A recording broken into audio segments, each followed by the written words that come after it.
मग मी कॉलेज शाळेमध्ये होतो तुमच्यासारखं असताना मी एक कविता लिहिली. मी अशी कल्पना केली की आपल्याला शिकवणारे वेगळे शिक्षक आहेत, त्यांनी जर प्रेम कविता लिहिल्या तर कशा असतील बुवा.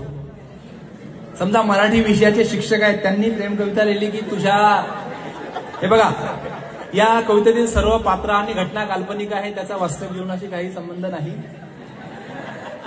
तुम्ही लगेच मी मराठी म्हटलं की मराठीच्या शिक्षकाकडे बघू नका. मराठी विषयाचे शिक्षक म्हणतात की तुझ्या प्रेमपत्रातील ते काव्य, त्या उपमा, त्या नाना विशेषणांचा आव. तुझ्या प्रेमपत्रातील ते काव्य, त्या उपमा, त्या नाना विशेषणांचा आव.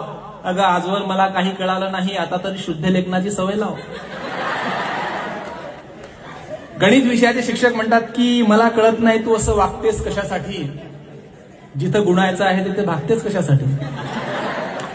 मला कळत नाही तू असं वागतेस कशासाठी, जिथं गुणायचं आहे तिथं भागतेस कशासाठी. या प्रेमाच्या समीकरणात तू चुकीच्या बेरजा करू नकोस, दुसऱ्या कुणाला हातचा पकडून मला त्यातून वजा करू नकोस.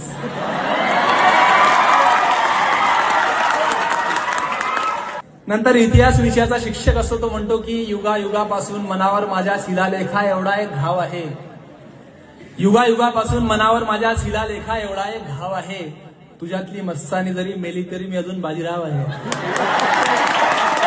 दुर्बिणीने शाळेच्या कॉलेजच्या विस्तीर्ण आकाश मालेत, मनाच्या दुर्बिणीने शाळेच्या कॉलेजच्या विस्तीर्ण आकाश मालेत मी एक मोहक मुखचंद्र मी पाहिला होता.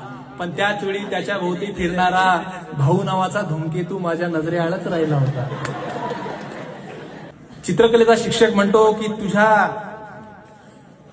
घाऱ्या निळ्या डोळ्यांमध्ये मी जेव्हा गुलाबी प्रेम बघतो, माझे मन हिरवे होऊन मला त्याचे सुंदर चित्र काढावेसे वाटते.